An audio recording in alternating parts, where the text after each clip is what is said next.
Après le retour de Laurent Gbagbo le 17 juin 2021 dans son pays, ce premier face-à-face avec son ancien rival, le président Alassane Ouattara, est un second signe d'apaisement de la vie politique en Côte d'Ivoire. Pour l'ex-chef d'État, cela doit se poursuivre avec la libération de tous les prisonniers politiques de la crise post-électorale 2010-2011. Il a bien souligné ce 27 juillet lors du point de presse au palais présidentiel d'Abidjan.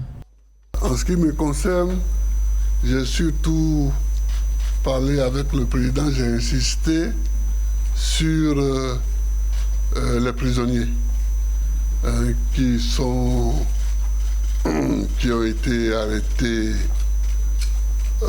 au moment de la crise de 2010-2011 et qui sont encore en prison.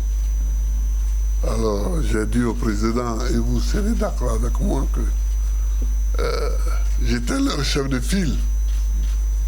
Et moi, je suis dehors aujourd'hui. Et ils sont en prison. Et j'aimerais que le président fasse tout ce qu'il peut pour les libérer.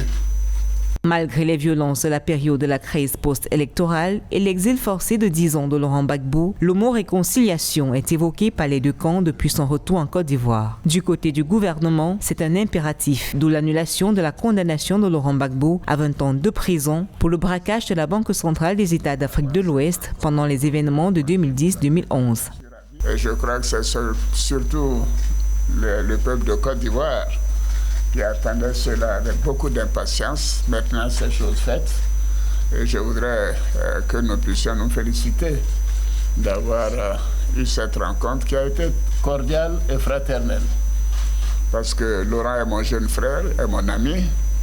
Bien sûr, il y a eu cette crise qui a créé des divergences, mais cela est derrière nous. Ce qui importe, c'est la Côte d'Ivoire, c'est la paix pour notre pays. C'est, comme dit Laurent, pour nous avancer, aller de l'avant, pour bien sûr nous-mêmes, pour les prochaines générations. Ce 27 juillet, ces deux hommes d'État ont surtout voulu donner l'image d'une Côte d'Ivoire fraternelle, à l'image de cette poignée de main, ces sourires presque complices, symbole d'une réconciliation historique dans ce pays d'Afrique de l'Ouest qui a perdu des milliers de vies au nom des clivages politiques. D'autres rencontres du genre ont été annoncées par le président Ouattara.